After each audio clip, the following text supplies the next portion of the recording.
We're all thrilled to have, Chris Wahl and Alexander Caillet to be our, thought leaders today.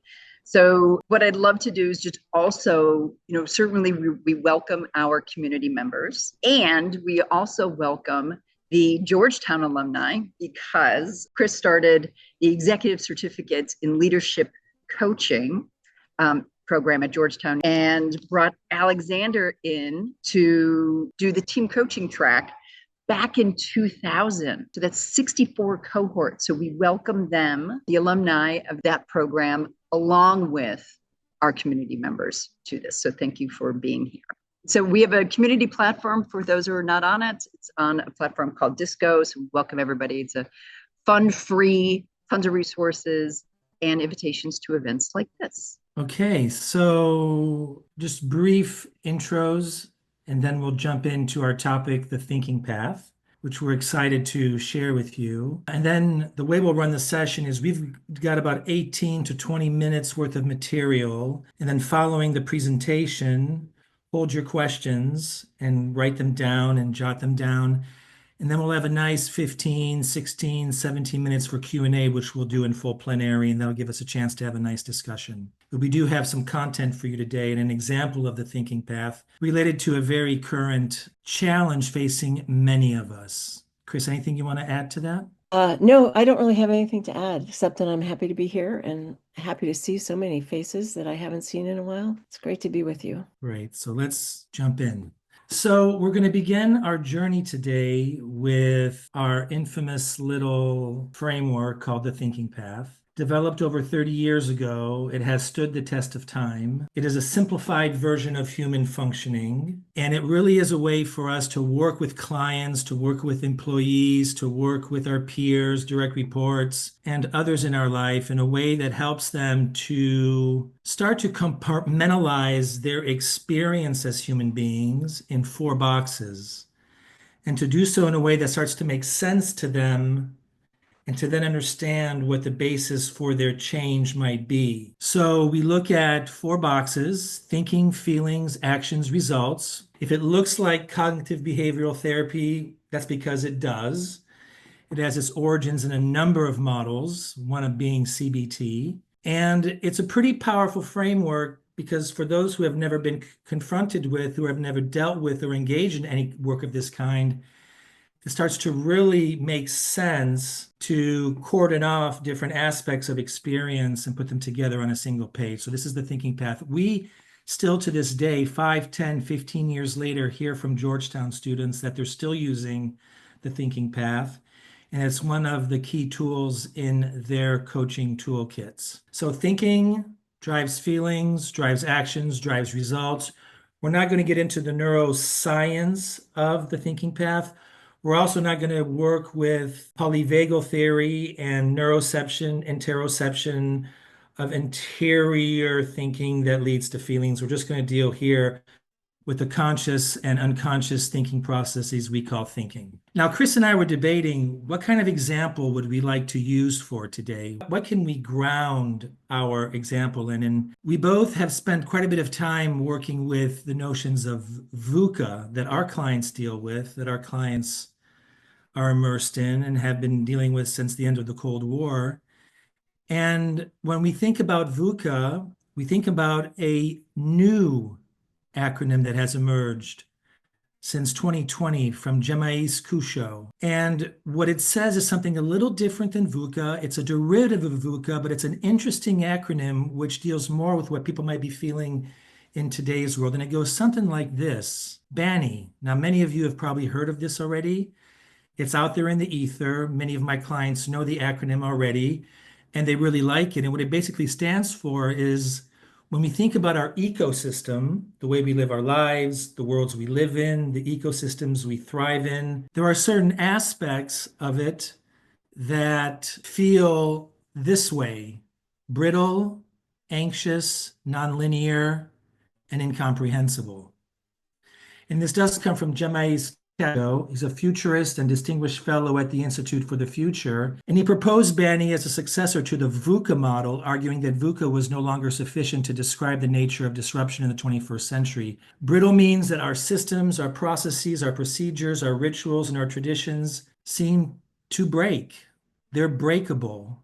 What used to be sound, solid systems and processes seem to break in today's world a little quicker and be a little bit less flexible than they used to be. Anxious is a feeling that many people are feeling in today's world, anxiety about the future, loss of control, etc. Nonlinear is the idea that planning, the way we used to plan and the way we used to think about one step at a time and one step following another. And it means that in today's world, that linearity has gone away and has led us to rolling strategies, rolling forecasts, rolling budgets. Seems to be a constant change and evolution in the way we plan and hold the linearity in our lives. And incomprehensible is just an idea that a lot of ideas today seem to be beyond our understanding, AI being a particular case of it, that we don't quite understand or comprehend how the whole system is working, and our lives seem to be, in essence, more incomprehensible than they did. Now, it's important to state that not everybody's feeling Banny, and certain people are only feeling certain functions of Banny, but it's an interesting acronym, and we want to use it today because we like to focus on one particular aspect of it. And that aspect we decided would be the anxious aspect. And Alex and I talked about it, and we both have clients who are really working to manage their anxiety and having a tough time because there's so much information coming in. So I would say that these four things have to do with feeling anxious, being uncertain about the future. That I think has always been. I mean, we've always had clients who weren't sure what was coming next. I think it's like times 10 or maybe times 100 now for some of the clients, especially some of the CEOs that I'm working with. There's so much information, and it's not necessarily all the information they need to feel grounded in a decision that they're making. So they're poking in the dark and hoping that something will work.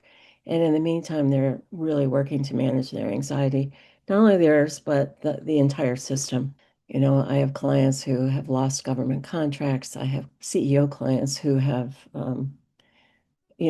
had to respond to the tariff issue because they've got overseas inventory and they're trying to decide where to keep it, how to get it out of there, et cetera.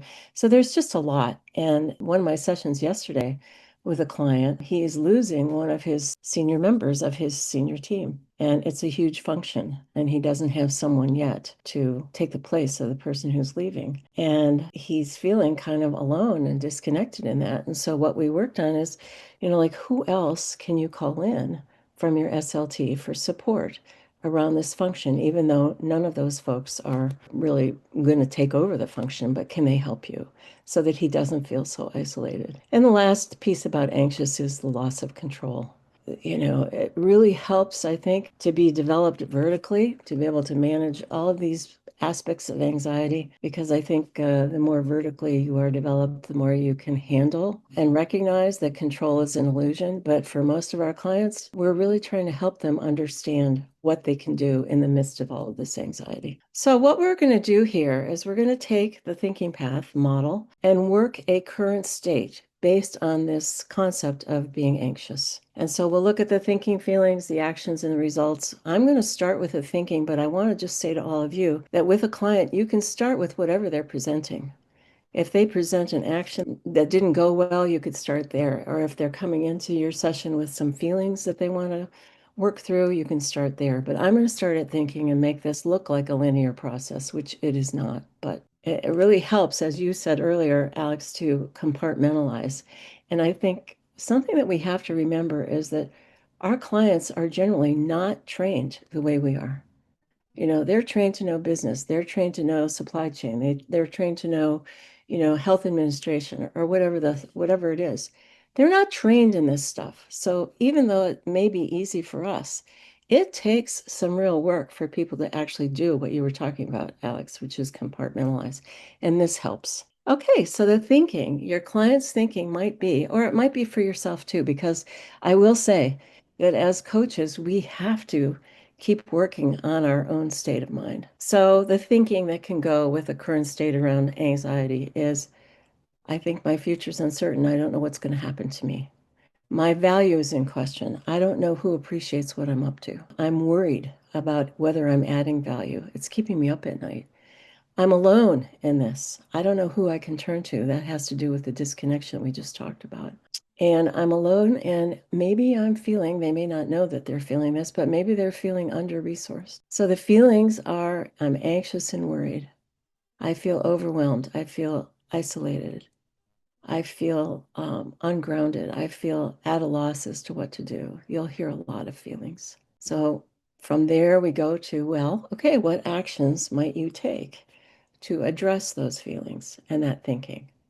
Well, here's what actions am I doing, actually, not what will I take. That's the desired state. But what am I doing? I'm noticing I'm really reactive. I'm losing my temper. I am remaining busy with work. I'm finding work and work and work to do. And we all know that partly that's to stay busy and to not think about all the things that are bothering us. I compromise on self-care. I don't take time to stop and breathe. I haven't been out in nature in a while. So you can develop all of these ideas with your client. And the results of having that kind of a thought pattern is that here's what's happening. I'm losing touch with my family. I'm not spending as much time with them. I haven't reached out to my friends in a while. We used to do a virtual meeting, once a month. We don't do that anymore. I'm sacrificing what's important to me. There are things that I love that have just been put by the side of the road. I don't have time for them. And I'm having medical issues. I'm stressed out. My heart is beating faster than it's supposed to. My blood pressure is up. It can be any number of things, but we do know how the body is when it's in reactive mode, the body takes a beating. And so that's a current state, and I wouldn't be surprised if you have clients where you could do this and find out exactly the same things going on.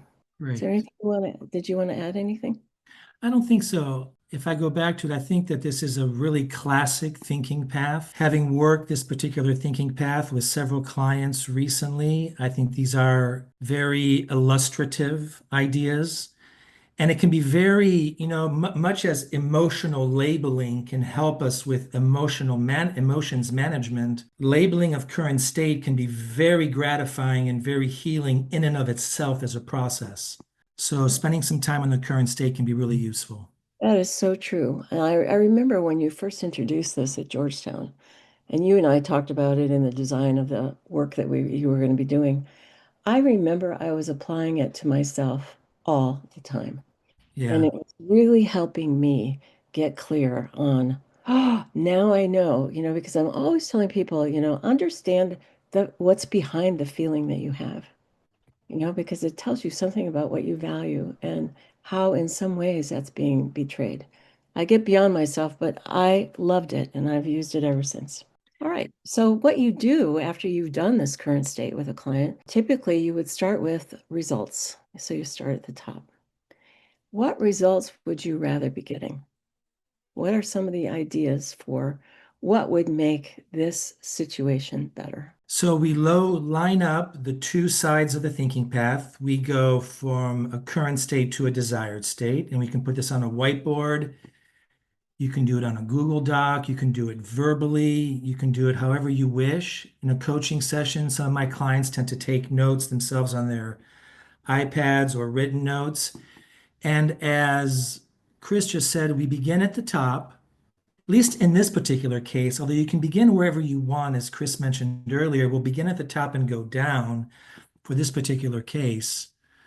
Begin with results, and we say, what results do I desire? Given the results that Chris just took us through, what do I desire? And so we start to hear ideas like, I am better at managing my anxiety and reactivity. That's a result I desire. I respond more calmly under pressure. I have intentional and grounded presence. I enjoy enhanced well-being, sleep quality, and mental focus. I am connected with my family and friends. Just writing those results down is like goal setting very much. And we find that clients really enjoy the process. It's relieving, it's hopeful, it points to the future, and it's very powerful exercise. So the next piece that you would work with your client on is what actions can you take? What actions drive these results? How do you move yourself toward the results that you just came up with, which are beautiful? So the behaviors, which are actions. Okay, here's something I can do. I could do this on the hour, every hour. I could do this at lunchtime. I pause and breathe and regulate my nervous system. I can do this as I walk from one meeting to another, or as I move from one Zoom call to another. Just pause, because your breath is always with you. I make time each day for what matters to me. This doesn't have to be big. It can be some small thing that matters, like, like I fill my water jug every morning, and then I refill it at noon, and I know that that's nourishing my body. It matters to me. I learn something new every day. So in coaching school, we all learn about curiosity. Sometimes our curiosity can drive our loved ones crazy, but keeping a curious mindset so that you can learn something new and be surprised by things and go, oh my God, I didn't know that. It's a way to keep yourself in your own vitality. So I like that one. I label my emotions precisely and accept them. I'm a total advocate of this. It's something I've had to learn all the time because I tended to be more of a logic thinking type person. But when you label your emotions and you understand what they really mean and how they move inward towards a pattern, you can feel freed up by how you actually have some agency over your emotions. I honor the sacred four. And I love that. I love the concept of the sacred four: diet, exercise, sleep, and nature. Who doesn't know that this is good for them? We all know it. It's not a question of knowing it. So how do you put it into action? So those are some of the behaviors. I'm intentionally reaching out to people that make me happy. Yes, I mean, at this point, I always think of the poets. And I recently came across a poem where it said something like, I'm no longer spending time with people who vex me to the extent that I can. Obviously, we're all working with people that sometimes can trigger us. But reaching out to the people that make me happy, there's no better equation. We need each other. I mean, we're wired to need each other that way. All right. So what are the feelings that I need to pay attention to that will enable these actions, these behaviors? So a feeling of being grounded. So, we can help our clients with methods to get grounded, methods to get calm. The state of mind chart is a perfect chart to use. Feeling connected, that comes from reaching out to people. And having, I think this is one of the illnesses of our culture right now, is that we don't see each other. So really seeing people and really being with people who see you without judging you is a wonderful practice. And because of that, I feel empowered. I feel inside myself. I feel walked back to myself and engaged in life. These might last for, a hot minute, or they might last for 10 minutes, or they might last for a day. It's the practice. It's the practice that we have to help our clients with. And then the thinking. What thinking do we need to bring about these feelings? So here are some ideas. I am capable of shifting my state of mind. I personally can go down a rabbit hole very easily. And I have certain things that I can do to bring myself back out. But I first have to catch it. I first have to see, Chris, oh my God, what are you thinking? Where'd that negative thought come from? And then I've got ways to kind of bring myself back. So I am capable. I know I can do it. I listen to what my heart says. When you get quiet enough, super quiet, and back in touch here. I mean, I think there are 3 levels of heart knowing, but the deepest one is the most pure and the most on your side. And when you can get to that quiet place of listening to what your heart says, you know what to do. Here's another thing to tell yourself. I just need to stay curious. I don't need all the answers. Nobody has all the answers. I certainly don't either, and it's okay. But what I do need to do, I need to listen. I don't need to solve things. I need to listen in to what's really mattering here, because that also helps me with the connection. And taking small steps, of course, helping yourself understand that a little is okay. It's a step forward.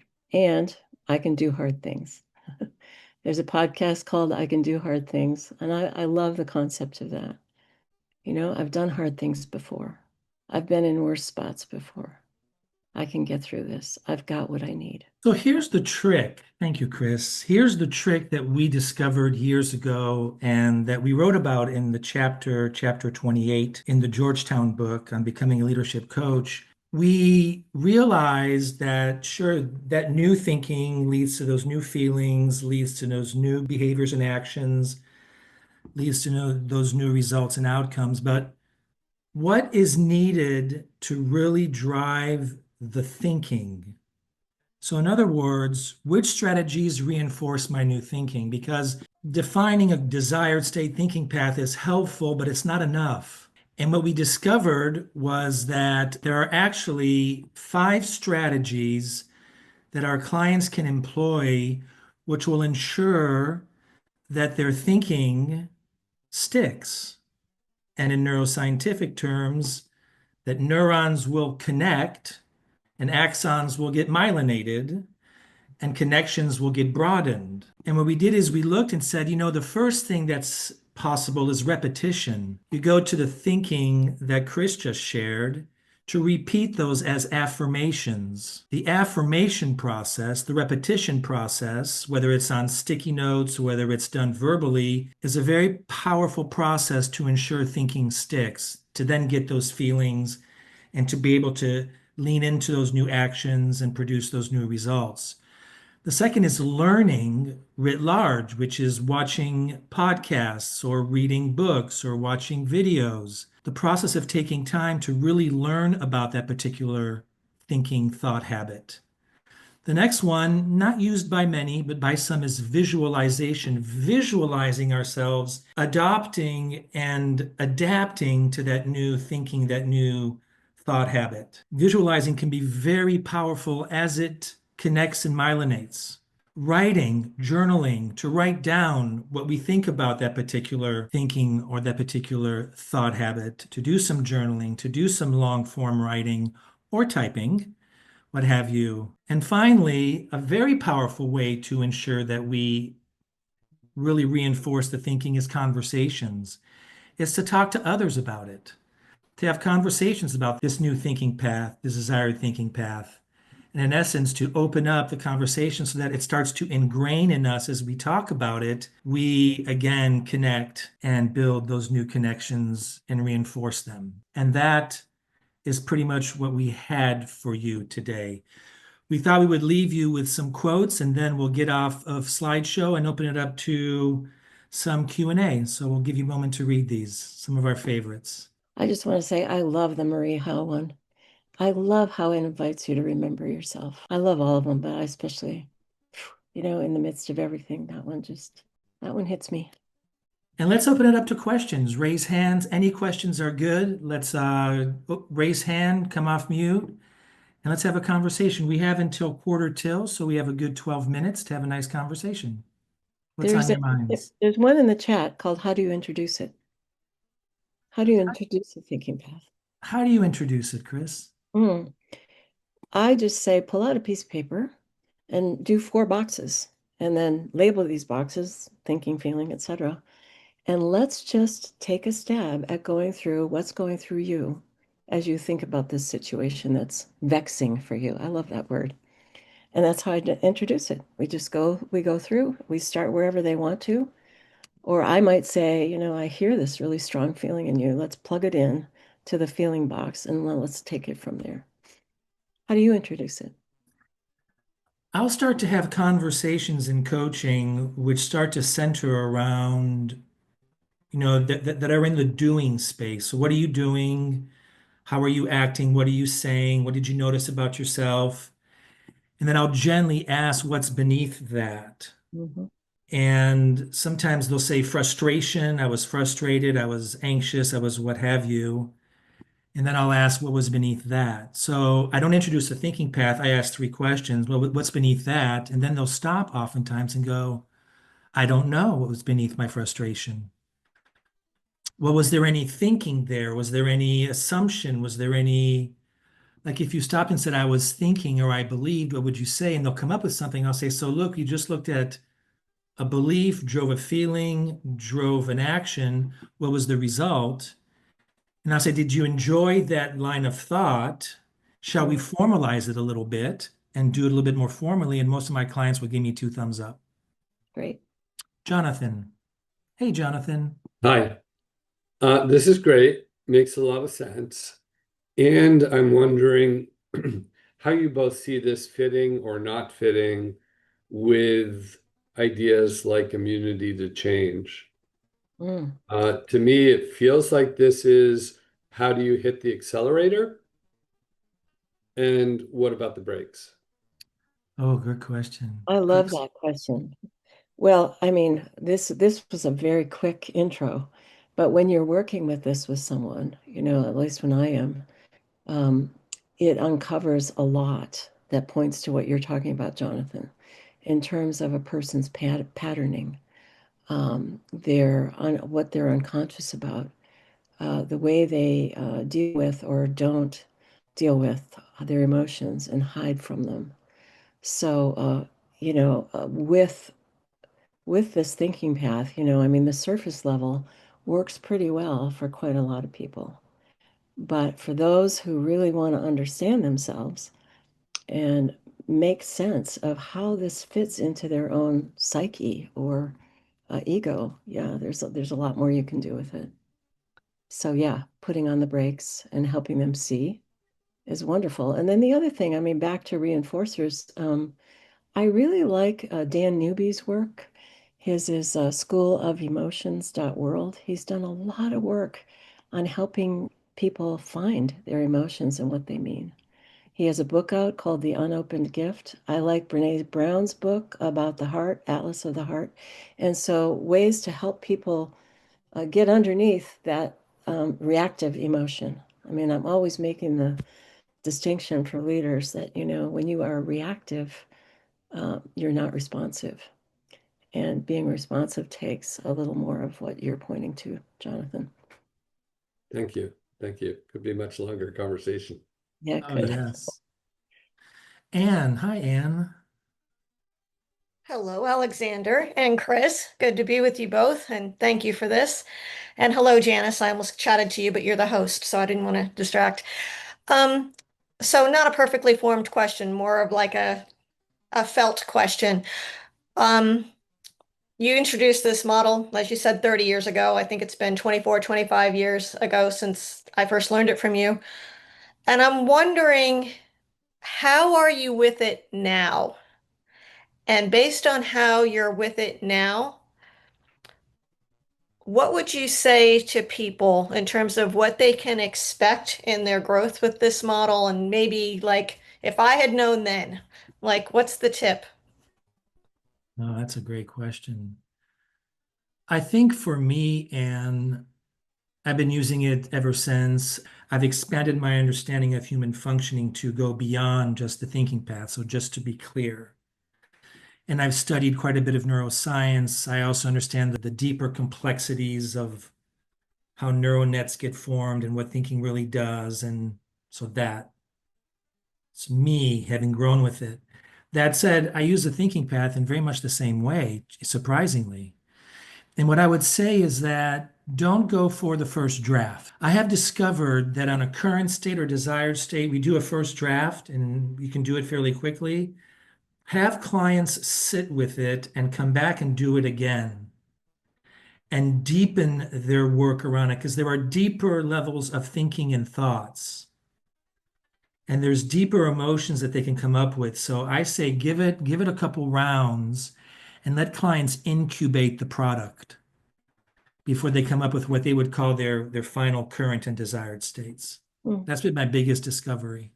Mhm. And I would say I'm going deeper. I think one of the arc of this in some ways for me is how much of an inward journey is a person willing to do?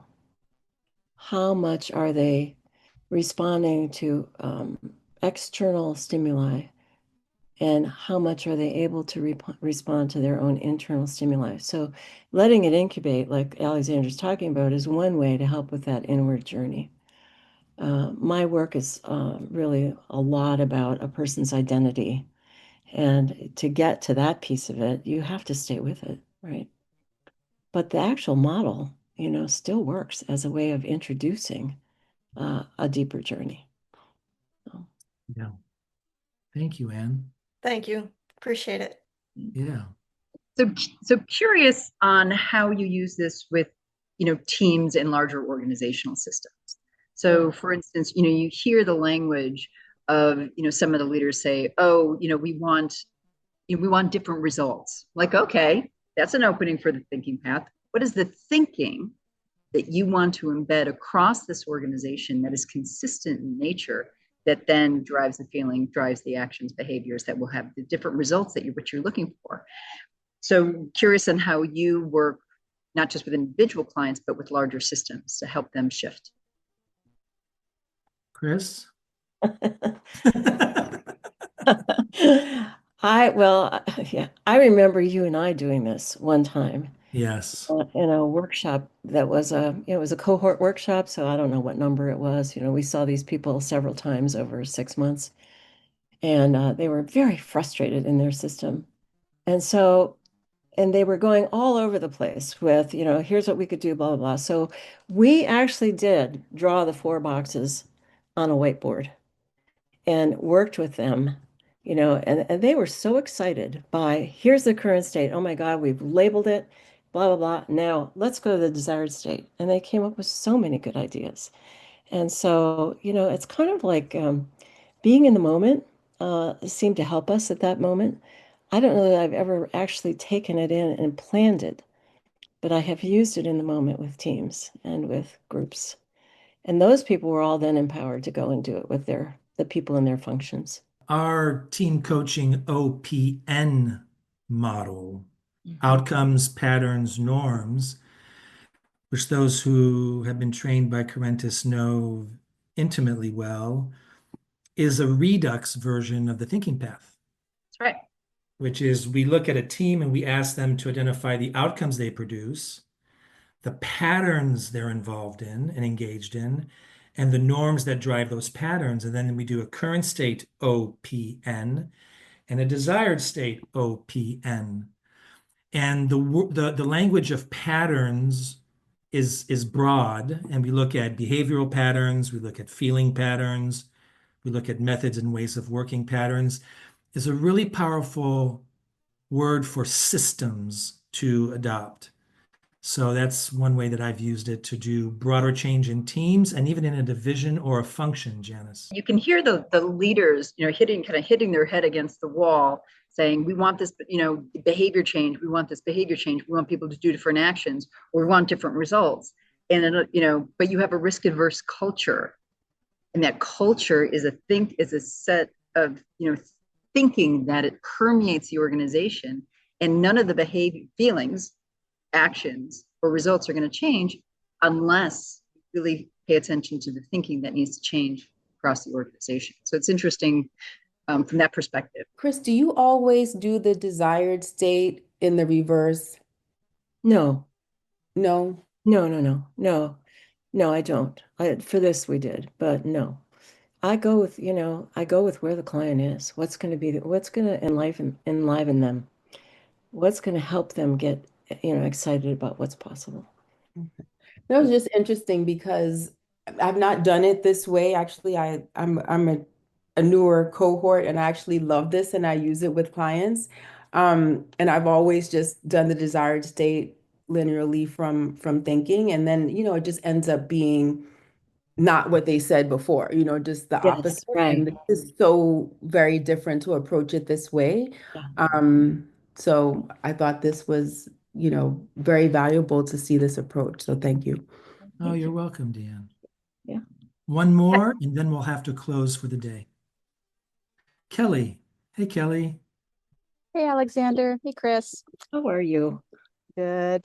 I'm so intrigued by a lot, but particularly, Chris, when you mentioned 3 levels of heart knowing, Yeah. can you briefly state what those are and how those relate to the thinking stage, which is when you mentioned them, as opposed to the feeling stage where I might think they could fall?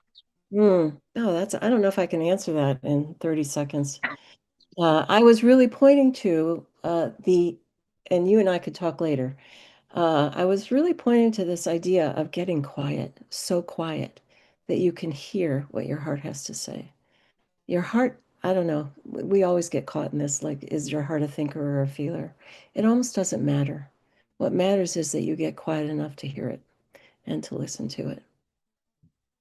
So sorry, I can't, I just don't feel like I can do the rest of it justice in this amount of time. I completely appreciate that. Thank you.